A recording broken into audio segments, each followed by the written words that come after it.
कल supreme court में तारीखी फैसला हुआ। 44 साल बाद जुल्फिकार अली भुट्टो को इंसाफ मिला। फैसल करीम कुंडी कहते हैं कि जुल्फिकार अली भुट्टो का नाहक अदालती कत्ल हुआ।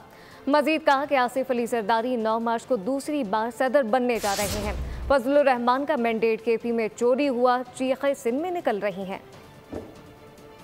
सुप्रीम कोर्ट में एक तारीखी फैसला हुआ। 44 साल के बाद पाकिस्तान पीपल्स पार्टी के बानी चेयरमैन शेख जुल्फिकार अली भुट्टो को इंसाफ मिला कि शेख जुल्फिकार अली भुट्टो को फेयर ट्रायल नहीं दिया गया, नाहक अदालती कत्ल हुआ। शेख जुल्फिकार अली भुट्टो तो वापस नहीं आ सकते हैं, लेकिन तारीख ने अपनी दुरुस्ती की। 9 तारीख को प्रेसिडेंशियल इलेक्शन होने जा रहा है और हम इस पर पूरी उम्मीद हैं कि इंशाअल्लाह ताला आसिफ अली जरदारी साहब जो हैं वो एक भारी अक्सरियत से जो है वो इस मुल्क के दूसरी मरतबा सिविलियन जो है वो सदर बनने के लिए जा रहे हैं। और हमारी नंबर गेम जो है तकरीबन हमारी चाहिए उससे ज़्यादा हमारे पास मौजूद है।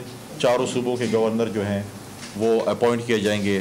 2 गवर्नर्स पाकिस्तान पीपल्स पार्टी के, पंजाब के और खैबर पख्तूनख्वा के वो पाकिस्तान पीपल्स पार्टी नॉमिनेट करेगी, और सिंध और बलूचिस्तान के गवर्नर जो हैं वो मुस्लिम लीग जो है वो नॉमिनेट करेगी। ये मौलाना फजल रहमान बकौल उनका मैंडेट खैबर पख्तूनख्वा में जो है वो छीना गया, और वो जल्द से जुलूस और शोर शराबा और चीखें उनकी सिंध से निकल रही हैं। मैं समझता हूँ कि पार्लियामेंट मुकम्मल हो चुकी है। जो एहतजाज पार्लियामेंट में हो रहा है, एहतजाज एक जमहूरी हक है हर जमात का। ये एक सियासी क़यामत की निशानी है कि मौलाना फजल रहमान और इमरान खान आपस में इकट्ठे बैठ। सब्सक्राइब करें और बेल दबाएं ताकि कोई खबर रह न जाए।